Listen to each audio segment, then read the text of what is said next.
Jusqu'en 1975, le Laos était une royauté dont l'éléphant blanc tricéphale était l'emblème. Le pays s'appelait le Langsang, le pays du million d'éléphants.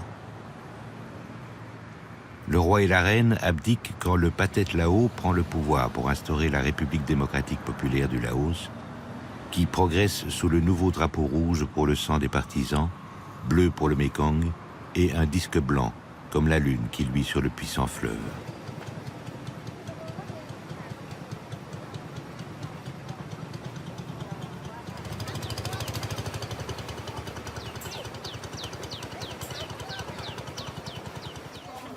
« 80% des Laotiens mènent une existence paisible dans l'ombre de la grande forêt vierge, loin du bruit et de la cité moderne. Le mysticisme de la jungle et de ses animaux totémiques est profondément gravé dans l'âme laotienne.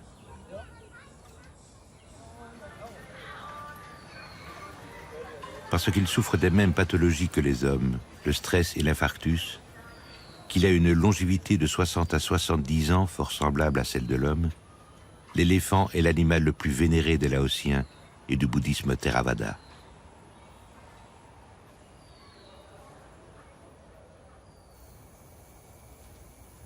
Plus que le scintillement des étoiles, c'est la place de l'éléphant dans la culture laotienne et les légendes des plaines qui racontent la sagesse de l'Asie.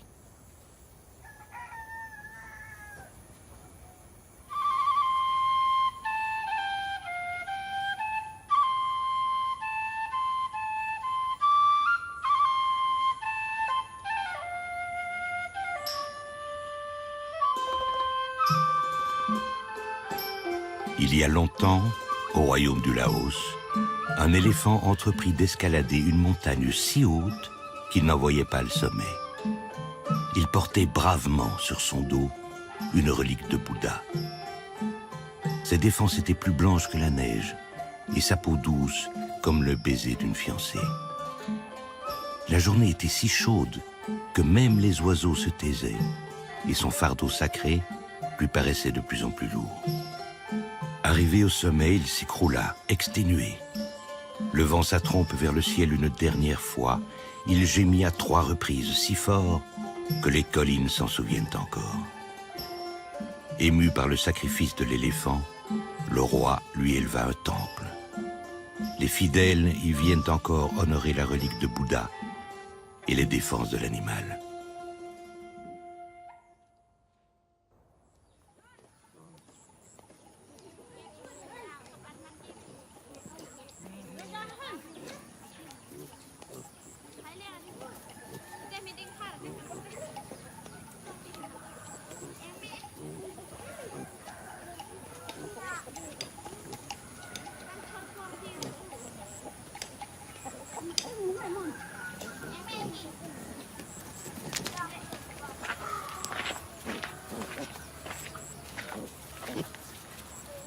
Dans le passé, les indigènes n'avaient aucun moyen de mesurer l'écoulement du temps.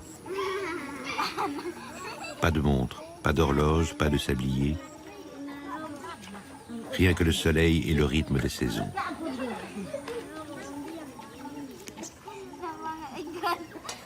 De toute manière, ils n'étaient pas obnubilés comme nous par la toute-puissance des chiffres.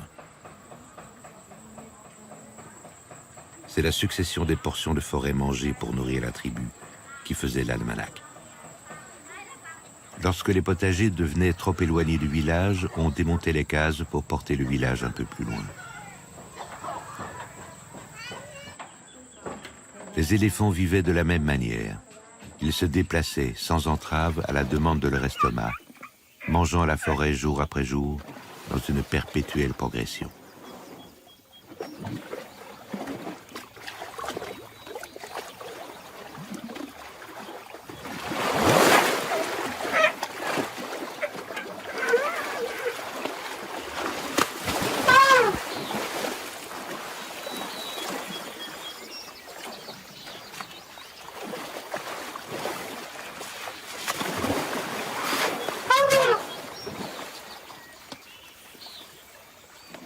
Si les éléphants ne voient dans les hommes guère plus qu'une agitation occasionnelle sur leur passage, les humains ont vénéré le seigneur de la forêt comme le régal, un puissant envoyé du panthéon sacré.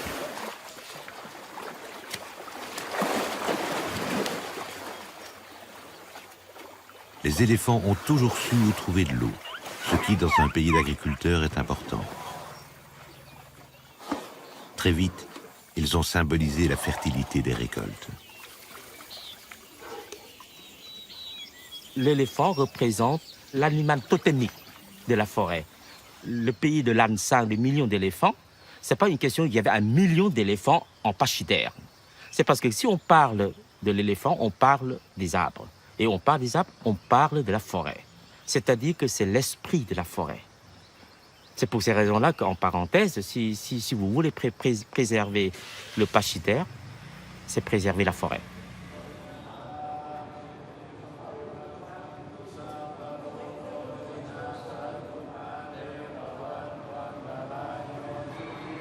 Par une chaude nuit d'été, la reine Maya Devi fut visitée en songe par un éléphant blanc, une fleur de lotus dans la trompe. La chambre embaumait le jasmin et l'osmente quand l'animal pénétra son sein sans la réveiller. Au 2e mois du printemps, la chaste reine mit au monde de son flanc droit et sans être déchiré le prince Siddhartha, qui allait devenir le Bouddha, celui qui est venu pour soulager la souffrance, la maladie et la mort.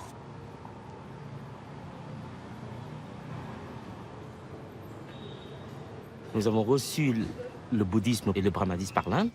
Nous avons aussi le confucianisme et le taoïsme par la Chine, donc le respect des ancêtres et tout. Et nous avons aussi la base de l'animiste. Et nous, on est obligé d'être en harmonie avec toutes les croyances pour pouvoir vivre. C'est comme la Suisse en Europe.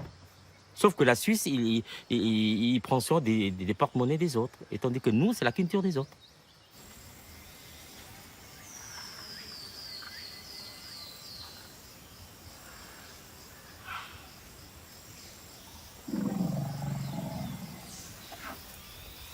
Pour vivre harmonieusement en société, on doit nécessairement tenir compte des autres. Et reconnaître un autre individu, c'est forcément percevoir sa propre identité. Cela ne peut se faire qu'à partir d'un certain développement de l'intelligence sociale. Les éléphants l'ont, et les hardes sauvages sont stables et sans conflit.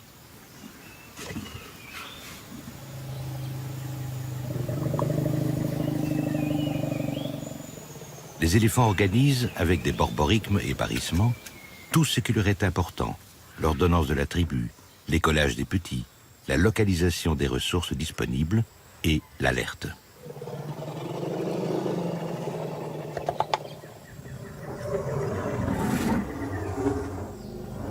C'est une véritable langue. Les hommes qui n'en possèdent pas le vocabulaire n'y comprennent rien.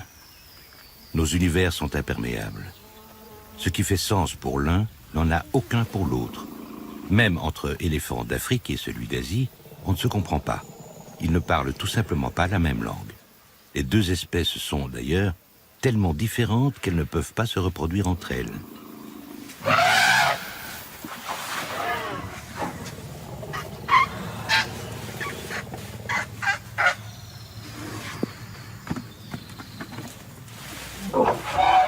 Quand un danger menace, le groupe s'unit pour protéger le dernier né. En réponse à l'appel de la mère, toute la petite tribu organise un rempart entre le danger et l'éléphanto.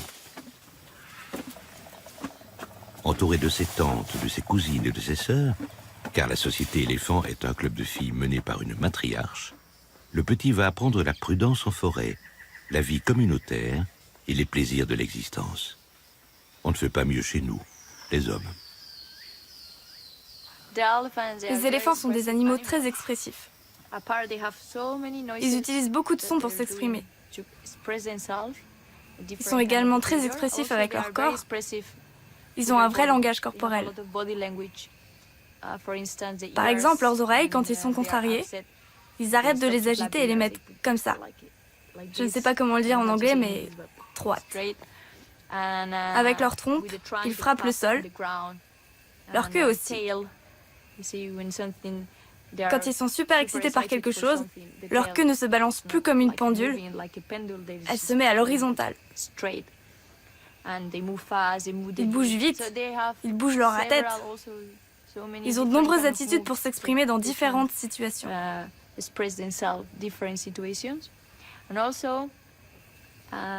Et en plus, les éléphants peuvent communiquer par les infrasons.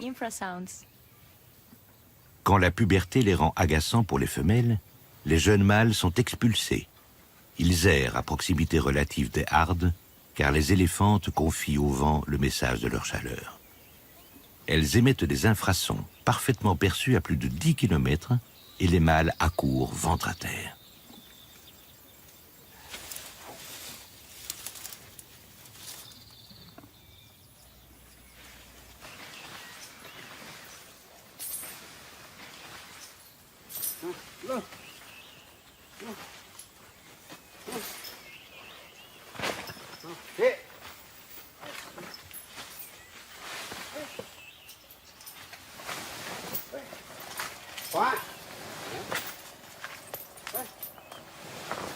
Oui.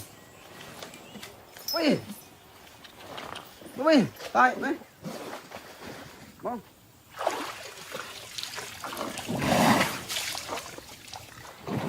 Mẹ này. Mẹ. Mẹ luôn.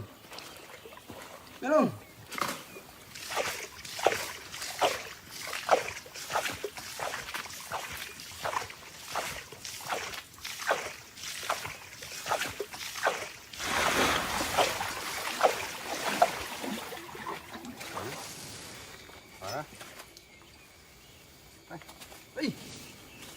On est cornac de père en fils. Les filles sont exclues du privilège de mener un éléphant au travail. Elles en sont pourtant parfaitement capables, mais les hommes leur refusent ce droit.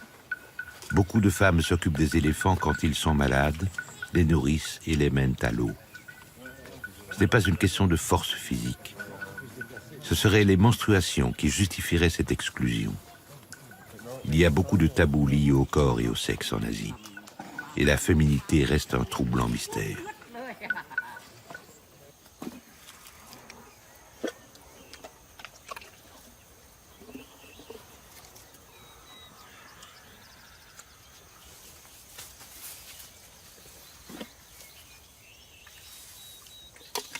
Un éléphant est aussi adroit de sa trompe qu'un homme de sa main. S'il avait 2 trompes, il serait probablement capable de nouer un lacet de chaussure.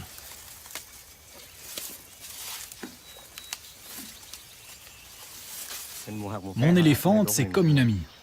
Elle fait partie de la famille. Je passe presque plus de temps avec elle qu'avec ma femme.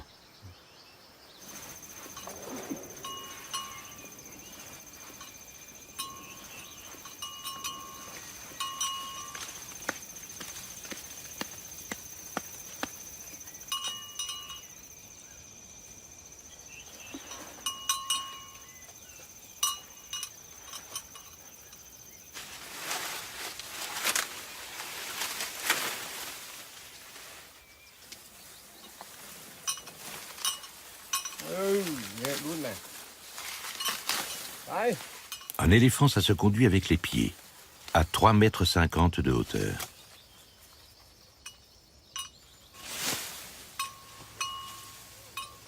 Le seigneur des forêts donne sa patience et sa puissance à l'homme. En retour, le cornac adapte son impatience humaine au rythme majestueux de l'animal. Et cette relation peut durer des dizaines d'années.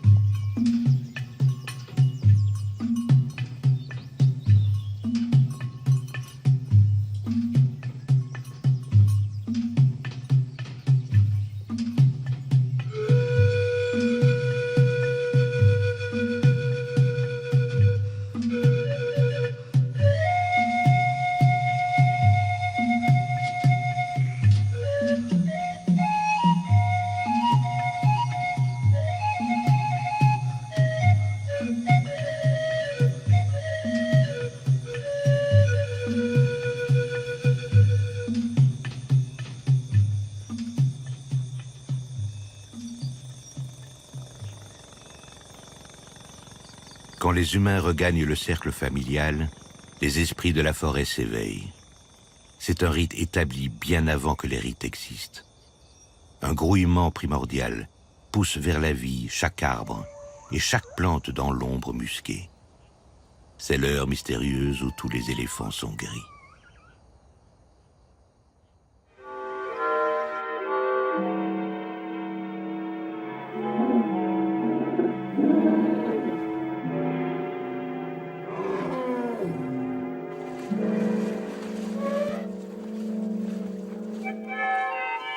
Jusqu'à la révolution de 1975, le Laos s'appelait le pays du million d'éléphants.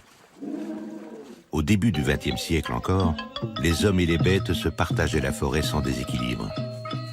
La grande jungle sauvage offrait tout ce que les destinées croisées d'hommes et d'éléphants pouvaient désirer. Les tribus capturaient de temps à autre des éléphants sauvages dont ils faisaient des auxiliaires agricoles. Ces pillages limités de la vie sauvage étaient sans influence notoire sur une population animale qui avait le temps de se reconstruire.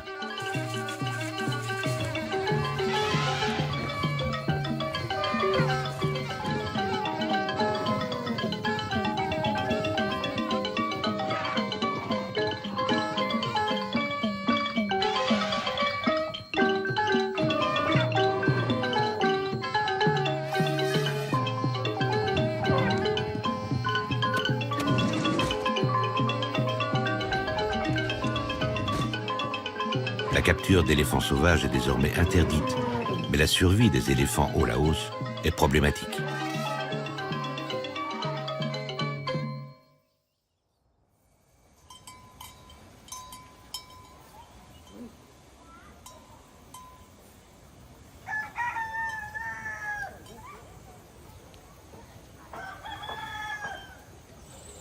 Depuis des centaines d'années, les Laotiens pratiquent une agriculture de subsistance.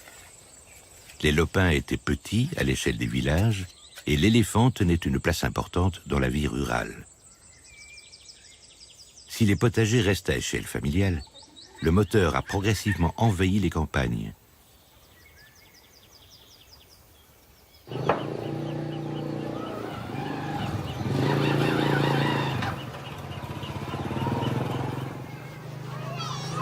L'amélioration du niveau de vie et la modernisation relative de l'agriculture a progressivement réduit l'utilisation des éléphants.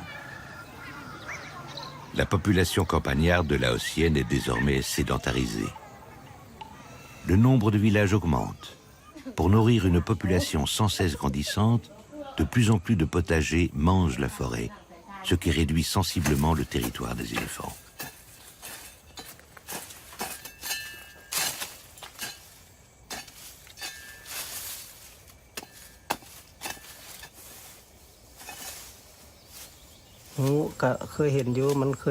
Nous avons défriché la jungle qui se trouvait à côté de notre maison.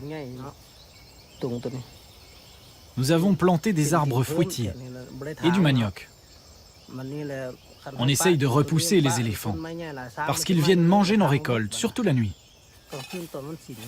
Si on arrive à les repousser à temps, ça va. Sinon, tout est démoli. Souvent, ils s'approchent trop près du village. Tant qu'ils ne viennent pas dans mes cultures, je les laisse tranquilles. Mais s'ils viennent trop près, je fais des feux pour les faire fuir. Avant, ici, c'était la forêt.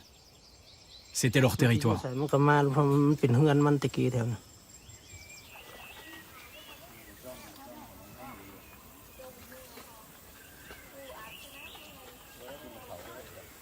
Manger et survivre est inscrit dans les gènes des éléphants, comme se reproduire.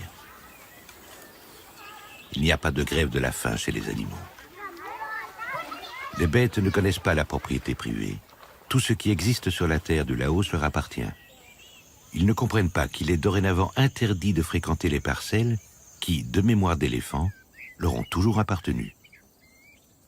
Il y a désormais concurrence vitale entre hommes et bêtes pour les terres nourricières.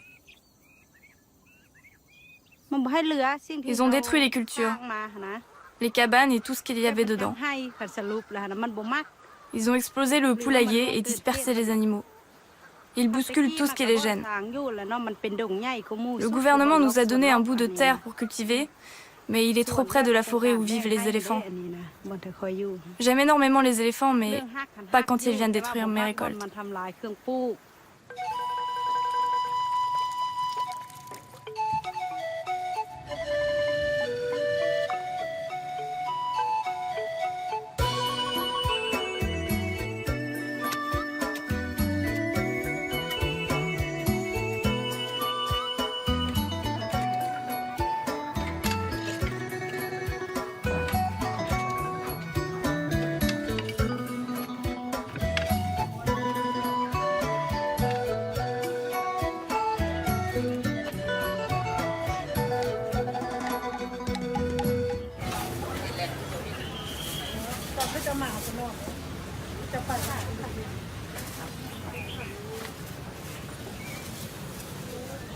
La population laotienne augmente chaque année de 180 000 âmes, une expansion démographique de 2,4%.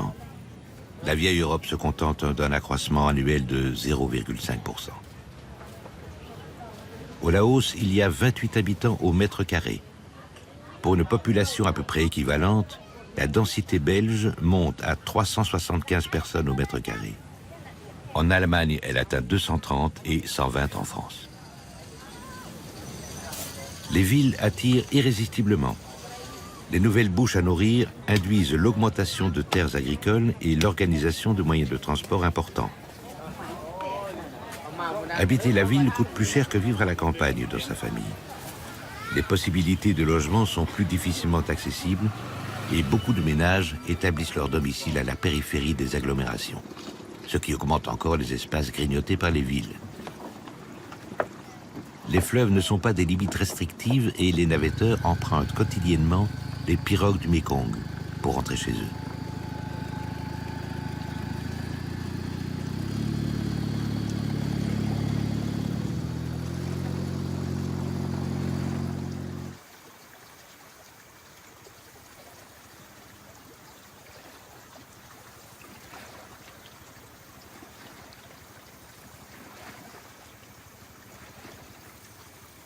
L'exploitation forestière industrialisée a dévasté la forêt primaire pour ses bois précieux.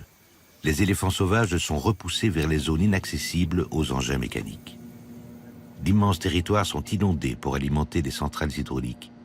Des vallées entières, où les éléphants vagabondaient en toute liberté, disparaissent sous des mètres cubes d'eau.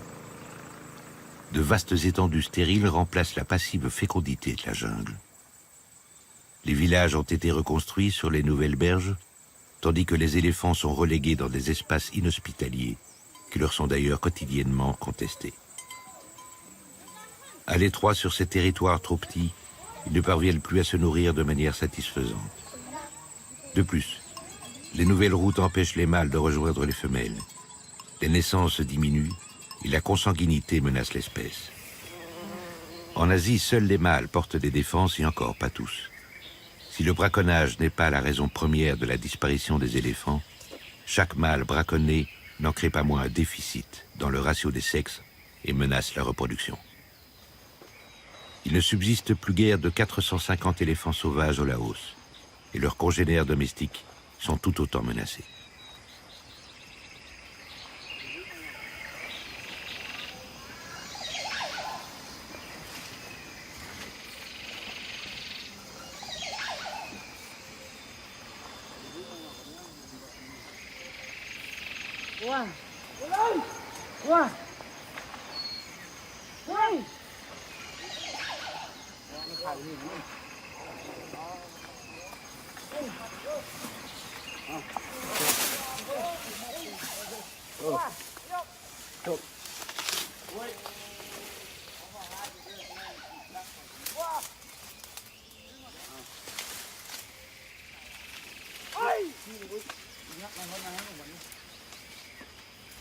L'éléphant n'est pas conscient de collaborer à la disparition de ces derniers refuges.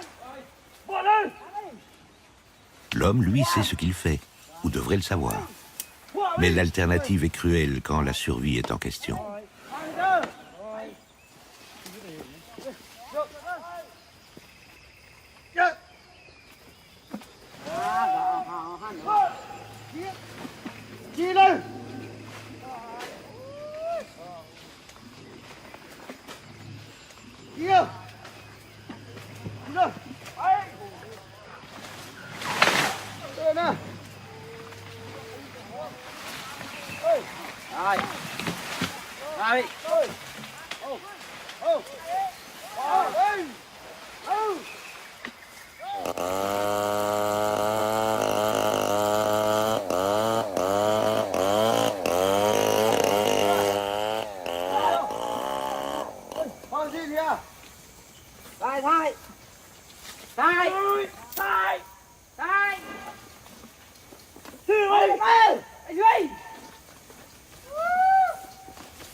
La surexploitation de la forêt ne sert ni à l'éléphant, ni à la population laotienne.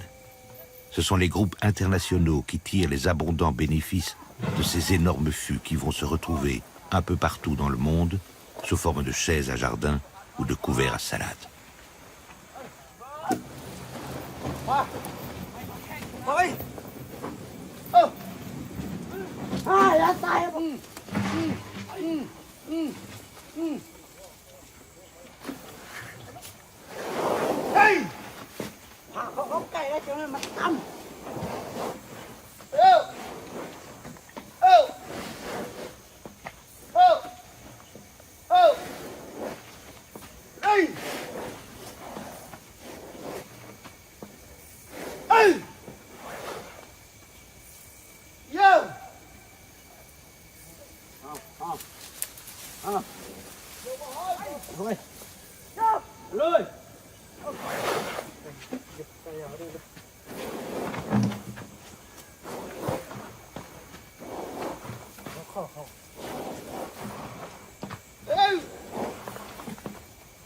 Quand le bûcheronnage n'était pas industriel, il y avait un cycle harmonieux de reproduction qui suffisait à maintenir un équilibre cornac-éléphant.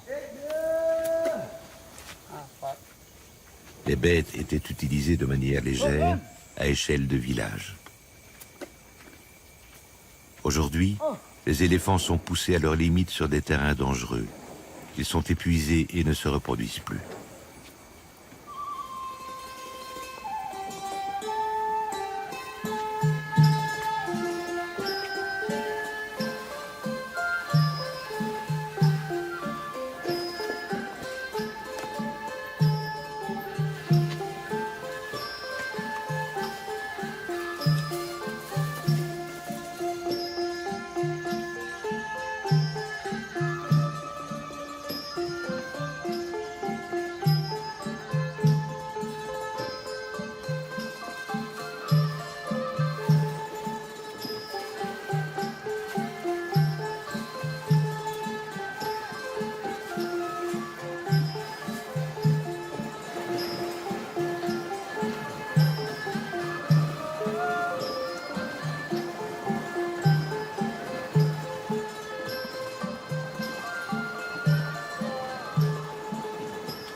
Une éléphante est enceinte pendant 22 mois.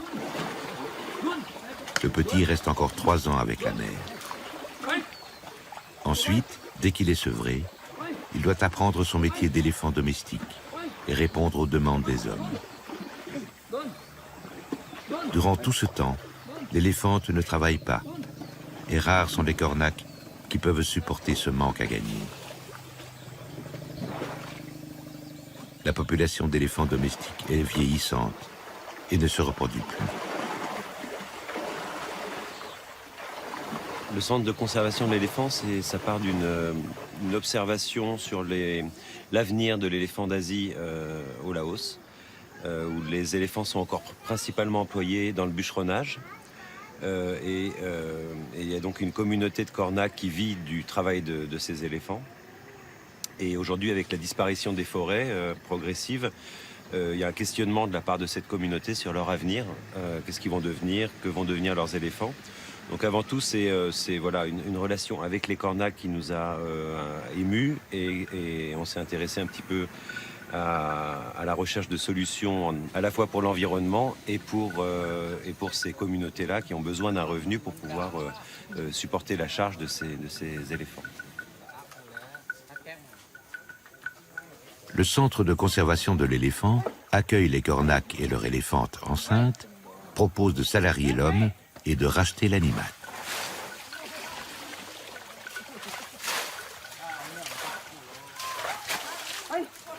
Le but est de créer une réserve d'animaux qui pourront à terme se reproduire avec des éléphants sauvages et donner un espoir aux Kornak.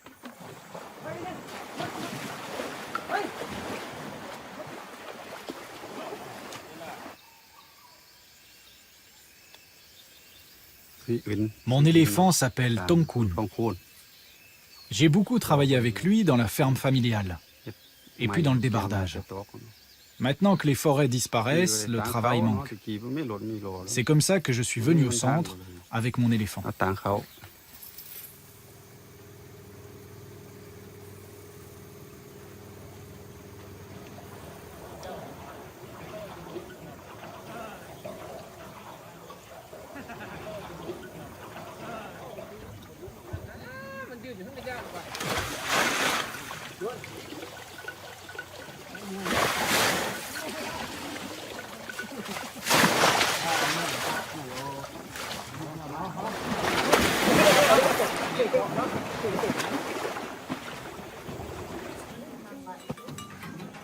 Beaucoup d'organisateurs louent des éléphants et les amènent là où se trouvent les touristes. L'écosystème d'arrivée n'est pas forcément le bon et les animaux ne trouvent pas la qualité des nutriments qui leur sont nécessaires. Comme l'éléphant est loué, il est facile de s'en débarrasser quand il est malade ou qu'il a trop maigri et d'en prendre un autre. Et le visiteur ne voit rien. Le parti pris du centre de conservation de l'éléphant est d'amener les touristes aux éléphants, non pas l'inverse.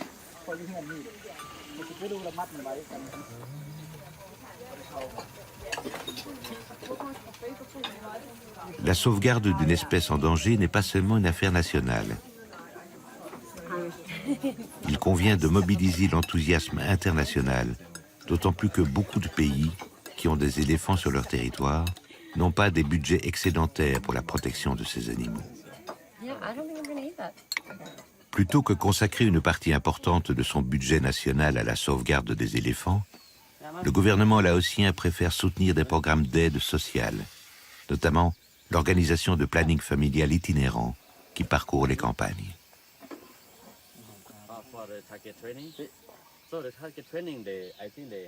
Les touristes et les bénévoles qui reçoivent dans le centre un enseignement intensif sur l'éthologie de l'éléphant et les moyens de protéger l'espèce repartiront plus au fait de la défense de l'éléphant d'Asie.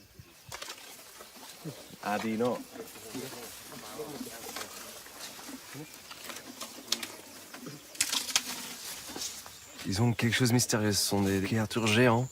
La première fois que tu le vois, tu ne peux pas t'imaginer qu'il y a des animaux si grands.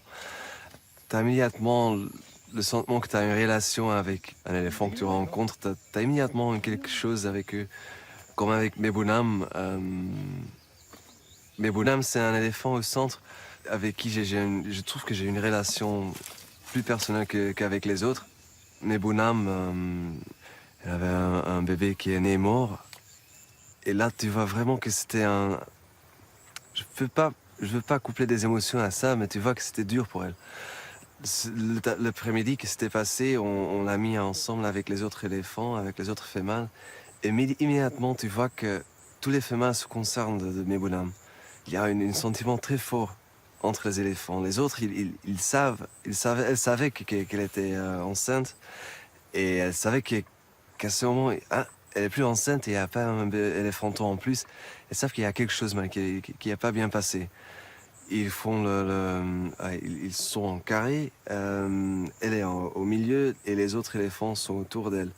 Ils mettent leur trompe sur le dos, ils font un petit peu de bruit. Et quand tu vois des situations comme ça, ça te prend.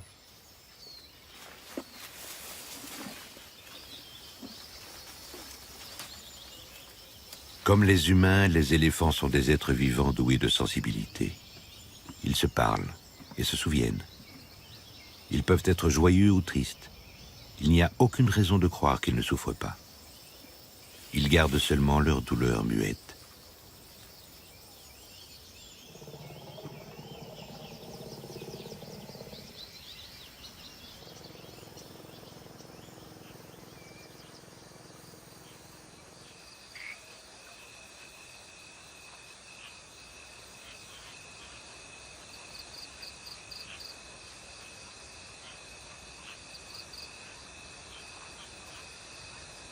Une très ancienne tradition asiatique compare l'éléphant au nuage.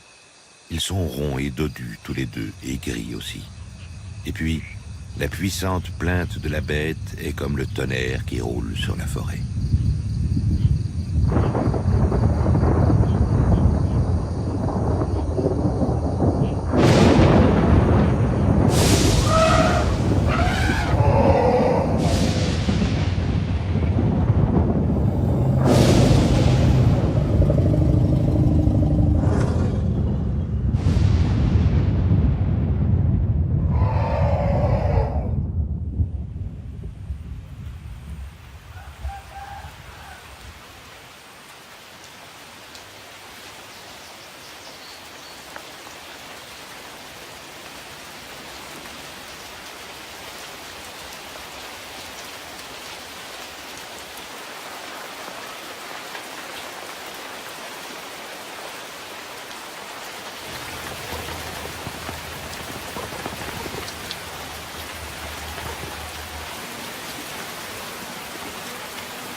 Quand il pleut au Laos, c'est toute l'eau du ciel qui se déverse sur la terre des éléphants. Les Laotiens ont appris à concilier leurs activités avec les caprices de la météo.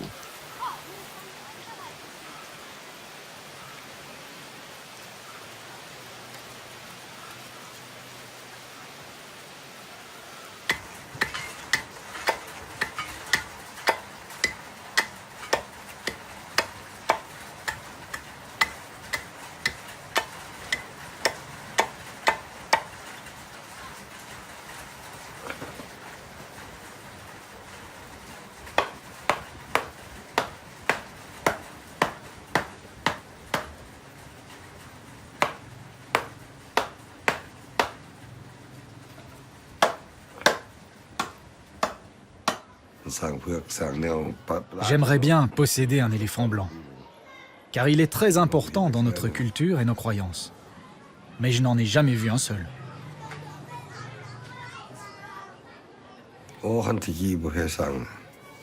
Dans ma jeunesse, l'éléphant était le tracteur et la voiture de la famille. Aujourd'hui, on utilise moins l'éléphant pour travailler et se déplacer. Je possède 2 éléphants qui travaillent dans ma ferme. Je pourrais les revendre. Pour m'acheter un tracteur, ce serait plus facile. Mais je les garde, car ils font partie de la famille depuis si longtemps.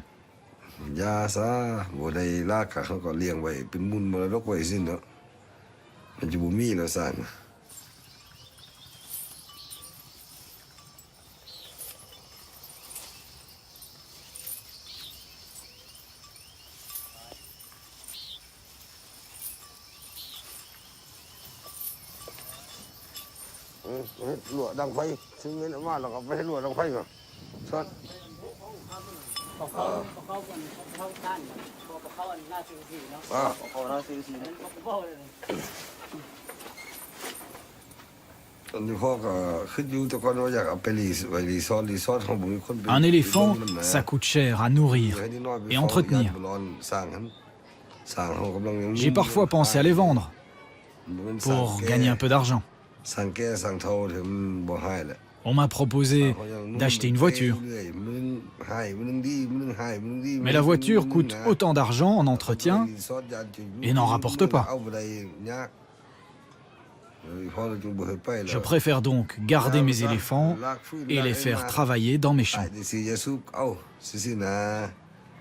Et puis aussi, gagner un peu d'argent avec le tourisme.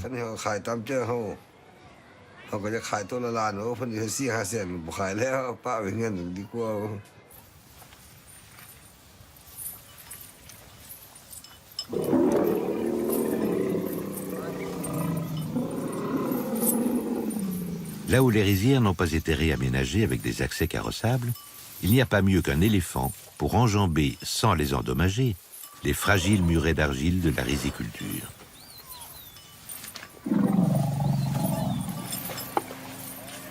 Les éléphants sont des commères intarissables.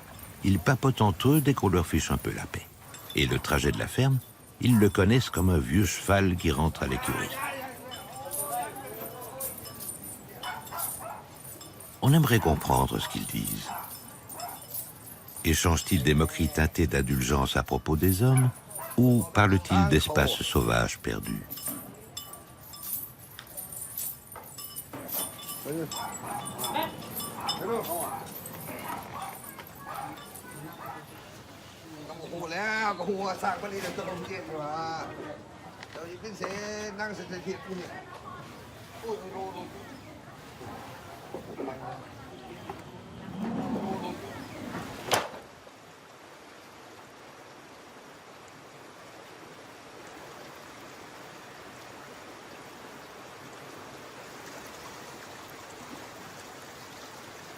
Les moines, qui suivent le cours du vent dans leurs robes teintées du rouge de la terre du Laos, vont méditer sur les enseignements du Bouddha et le respect de tout être vivant.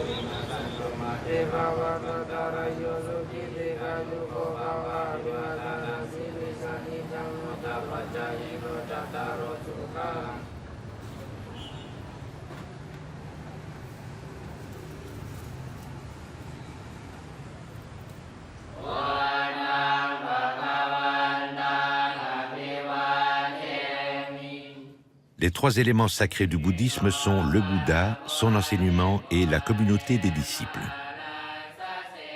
Une trilogie qui rappelle singulièrement la Sainte Trinité chrétienne, où Dieu serait le Créateur, le Fils, sa création, et le Saint-Esprit, l'action de créer, quelque chose d'aussi impossible à représenter que le groove du blues.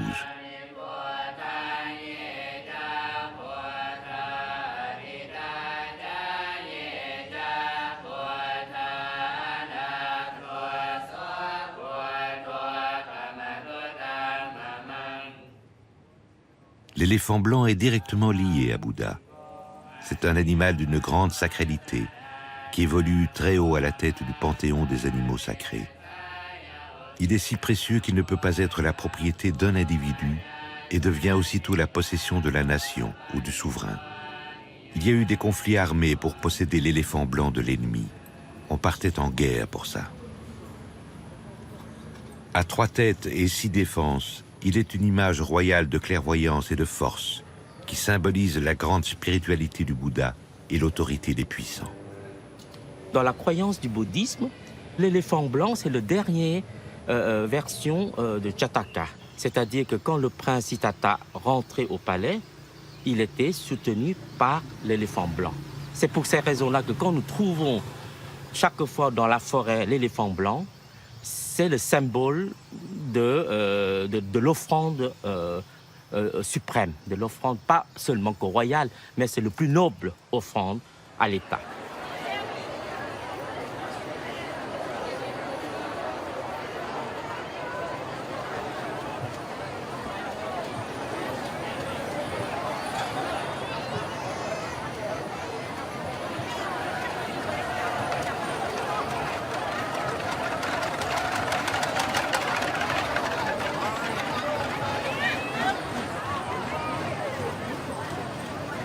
Quand c'est la fête à Luang Prabang, l'ancienne capitale royale, le pays en profite pour affirmer ses traditions.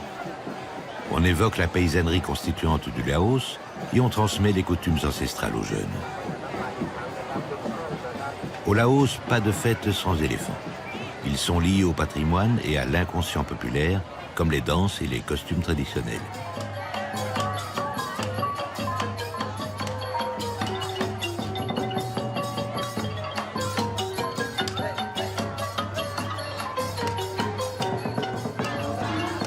Malgré son importance dans la culture bouddhique, beaucoup de Laotiens n'ont jamais vu d'éléphant. Pour cela, un spécimen blanc est comme une apparition.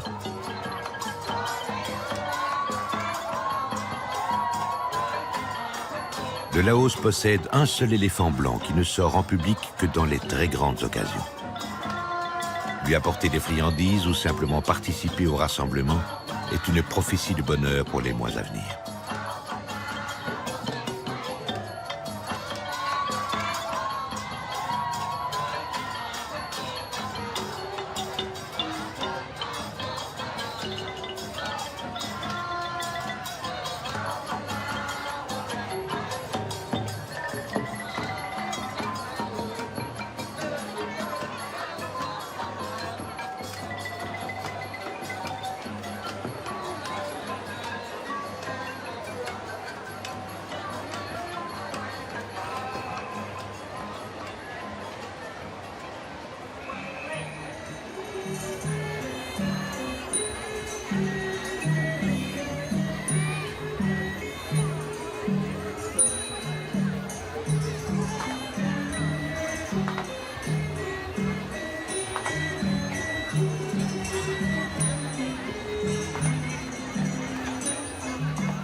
Parce qu'on considère l'éléphant comme l'égal de l'homme, il participe à la cérémonie du Bassi, le rappel des 32 âmes qui habitent les individus.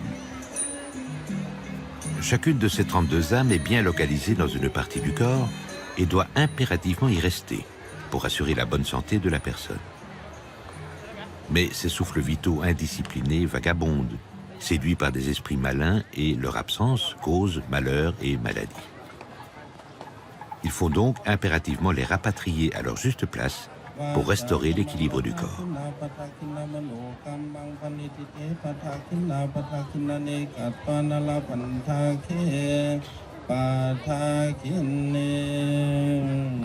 Une fois la chose faite, ce sont des bandelettes de coton blanc qui empêchent ces esprits agités de détaler à nouveau.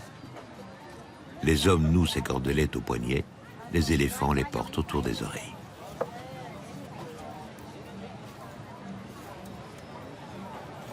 Comme un rêve en suit un autre, les réincarnations sont une succession sans fin de petits bouts de temps passés sur Terre, dans des corps différents. Et l'éléphant blanc est l'aboutissement de cette longue suite de renaissances qui prélude à la sagesse du Bouddha. Dans les religions monothéistes, il y a un créateur, quel que soit son nom. Cela implique un commencement du monde et probablement une fin. Dans le bouddhisme, qui se défend d'être une religion, il n'y a pas de créateur. Seuls les conseils du Bouddha pour aboutir à la sagesse guident les croyants. Sans créateur, il n'y a pas de début au monde, et l'étape ultime est tout autant improbable. On se pose les mêmes questions sur la destinée humaine et sur l'éternité partout dans le monde. Seul change la manière de le dire. Les Laotiens sont obligeamment soucieux du bien-être de l'éléphant. Une créature dans laquelle il pourrait bien être réincarné un jour, et personne n'aimerait se retrouver dans une carcasse souffreteuse ou dépressive.